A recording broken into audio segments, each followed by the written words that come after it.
अखलाक lynching मामले में आज सुनवाई होनी है और सुनवाई में क्या फैसला आएगा इस पर सबकी नजर बनी हुई है, क्योंकि अखलाक लिंचिंग अभियुक्तों पर केस वापस लेने की यूपी सरकार की अपील के बाद सवाल यह है कि उनके परिवारों के पास क्या विकल्प बचता है और कौन कौन लोग इसमें शामिल है। बीते 2 महीनों की अगर बात करें तो उत्तर प्रदेश सरकार ने ग्रेटर नोएडा की एक अदालत में 2015 में हुई मोहम्मद अखलाक हत्याकांड के सभी अभियुक्तों के खिलाफ केस को वापस लेने की अनुमति मांगी थी और इस पर अखलाक के परिवार ने कहा था कि कोर्ट में अपनी लड़ाई हम जारी रखेंगे। और जब ये घटना हुई उस वक्त मोहम्मद अखलाक की उम्र 50 साल थी। 28 दिसंबर की रात को दादरी के बिसाहड़ा गांव में यह अफवाह फैली थी कि अखलाक ने अपने घर में गोमांस रखा था और इसे खाया भी था। अखलाक का परिवार इस बात का खंडन करता आ रहा है कि उनके घर पर गोमांस था। भारत में, हिंदुस्तान में गाय का वध एक बहुत ही सेंसिटिव मुद्दा है, संवेदनशील मुद्दा है। हिंदू समुदाय गाय को पवित्र मानता है। उत्तर प्रदेश उन 20 राज्यों में से एक है जहां गायों के वध पर, गायों को मौत के घाट उतारने पर बैन है, प्रतिबंध लागू किया गया है। राजधानी दिल्ली से 49 किलोमीटर दूर हुई इस घटना के बाद देश भर में विरोध प्रदर्शन हुए थे। यह गौ हिंसा का पहला ऐसा मामला था जिस पर व्यापक रिपोर्टिंग भी हुई थी और इस मामले के बाद मॉब लिंचिंग शब्द व्यापक रूप से इस्तेमाल होने लगा। 18 अभियुक्त और सभी जमानत पर हैं। अखलाक के परिवार के वकील मोहम्मद यूसुफ सैफी ने जानकारी ये दी मीडिया से बात करते हुए और कहा कि इस मामले में फिलहाल 18 अभियुक्त हैं और सभी जमानत पर हैं।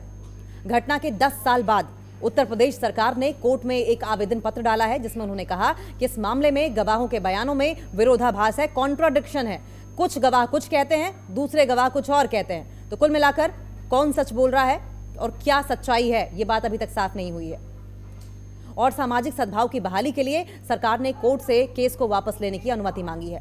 इस मामले की अगली सुनवाई 12 दिसंबर को होनी है, यानी कि आज। अखलाक के छोटे भाई जान मोहम्मद ने जानकारी दी कि केस वापस लेने के लिए आवेदन पत्र डालना एक चौंकाने वाली बात है। उन्होंने कहा कि हमने कभी ऐसा नहीं सोचा था कि इंसाफ के लिए हमारी 10 साल की लड़ाई को इस तरह से खत्म करने की कोशिश की जाएगी। साथ ही उन्होंने कहा कि घटना के बाद अखलाक का पूरा परिवार गांव छोड़कर चला गया था और उसके बाद कभी वापस नहीं लौटा। उन्होंने कहा कि अब हमें अपनी सुरक्षा की और भी ज्यादा चिंता है। क्या इस कदम से अपराधियों का प्रोत्साहन नहीं बढ़ेगा? अब मामला क्या था? अखलाक की पत्नी इकरामन ने पुलिस से अपनी शिकायत में कहा था कि 28 दिसंबर 2015 की रात घर पर उनका परिवार सो रहा था। करीब 10:30 बजे हिंदुओं का एक गुट लाठी, लोहे के रॉड, तलवार और तमंचा लेकर उनके घर में घुस गए और उन पर गाय का वध करने, गाय की हत्या करने और उसका मांस खाने का आरोप लगाकर अखलाक और उनके बेटे को पीटने लगे। इस घटना में अखलाक की मौत हो गई और उनके 22 वर्षीय बेटे दानिश को गंभीर चोटें आईं। परिवार का कहना है कि बाद में उन्हें पता चला कि हमले से पहले एक मंदिर से यह घोषणा की गई थी कि किसी ने गाय को मारा है और खाया है। अखलाक के फ्रिज में कुछ मांस पाया गया था जिसे इस बात का सबूत बताया गया कि उसके घर में गौमांस था। हालांकि उनके परिवार का कहना था कि वो भेड़ का मांस था। इस मामले ने देश भर में आक्रोश पैदा कर दिया। घटना के कुछ दिन बाद ही कुछ लोगों की गिरफ्तारियां हुई। कई लोगों ने प्रधानमंत्री नरेंद्र मोदी की ये कहते हुए आलोचना भी की थी कि उन्होंने अखलाक की मौत के कई दिन बाद इस घटना पर टिप्पणी की। वहीं भारतीय जनता पार्टी के कुछ नेताओं पर भी आरोप लगे कि वे इस घटना से जुड़े हमलावरों का बचाव कर रहे हैं। एक नेता ने इस हत्या को दुर्घटना बताया था, वहीं दूसरे ने कहा था कि गौमांस खाना अनएक्सेप्टेबल है, अस्वीकार्य है। दिसंबर 2015 में पुलिस ने अपनी चार्जशीट दायर की जिसमें 15 लोगों को अभियुक्त बनाया गया था। इसमें एक नाबालिग और एक स्थानीय बीजेपी नेता के बेटे का नाम भी शामिल था। बाद में इस मामले में अभियुक्तों की संख्या कुल 19 हुई। 2016 में एक अभियुक्त रवीन सिसोदिया की मौत जेल में हो गई थी और इनकी मौत के बाद भी बिसाहड़ा गांव में बहुत ज्यादा तनाव था। कुछ लोगों ने उन्हें शहीद बताया और परिवार वालों ने उनका अंतिम संस्कार करने से मना कर दिया था।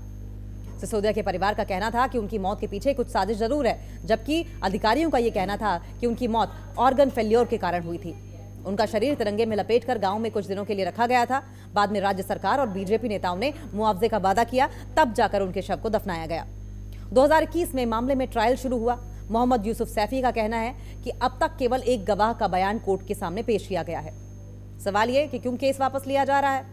पिछले महीने की अगर बात की जाए, पिछले लगभग 1.25 महीने हो गए हैं, उत्तर प्रदेश सरकार ने कहा कि अखलाक के परिवार के बयान एक दूसरे से मेल नहीं खाते। सरकार का कहना है कि अखलाक की पत्नी ने अपनी शिकायत में 10 लोगों के नाम लिए थे, जबकि उनकी बेटी शाइस्ता ने 16 और बेटे दानिश ने 19 नाम लिए। सरकार ने अपने आवेदन में लिखा कि उसी गांव का निवासी होने के बाद भी वादी और अन्य गवाहों ने अपने बयानों में अभियुक्त गणों की संख्या में बदलाव किया। अखलाक के परिवार के वकील मोहम्मद यूसुफ सैफी ने कहा कि यह स्वाभाविक है कि घटना के समय हर गवाह सभी अभियुक्तों को न देख पाया हो। उन्होंने कहा कि केवल ये देखने की बात है कि जितने नाम लिए गए हैं क्या उनके खिलाफ कोई सबूत है या नहीं। आवेदन में यह भी कहा गया है कि पुलिस ने अभियुक्तों से 5 लाठियां, लोहे की रॉड और ईंटें बरामद की हैं, लेकिन कोई तमंचा या तलवार नहीं मिली। अखलाक की पत्नी ने अपनी शिकायत में तमंचे और तलवार का उल्लेख किया था। अखलाक के परिवार के खिलाफ केस क्या है? इसके बाद यह भी कहा गया कि जहां पर इंसिडेंट हुआ था, जहां घटनास्थल था, घटनास्थल से बरामद मांस को फॉरेंसिक रिपोर्ट ने गौमांस ही बताया है। 2016 में अखलाक के परिवार के खिलाफ गौवध कानून के तहत एक मामला दर्ज किया गया था, जो अब भी अदालत में लंबित है। हालांकि परिवार ने इन आरोपों का लगातार खंडन किया है। मोहम्मद यूसुफ सैफी ने आरोप लगाया कि यह मामला परिवार पर दबाव डालने के लिए दर्ज किया गया था। उन्होंने कहा कि स्थानीय पशु चिकित्सा की एक प्रिलिमिनरी रिपोर्ट, प्रारंभिक रिपोर्ट ने मांस को बकरी का बताया था, गाय का नहीं। उन्होंने कहा कि अब अदालत पर निर्भर करता है कि सरकार द्वारा दिए गए आवेदन को स्वीकारती है या नहीं स्वीकारती है। मोहम्मद यूसुफ सैफी ने इस आवेदन पत्र पर भी अपनी हैरानी जताई। उन्होंने कहा कि क्या मॉब लिंचिंग जैसे गंभीर मामलों में केस वापस होगा? अखलाक का परिवार भी इस मामले में उम्मीद लगाए बैठा है। जान मोहम्मद ने कहा कि मुझे अब भी अदालत पर भरोसा है, मुझे यकीन है कि एक दिन न्याय जरूर मिलेगा।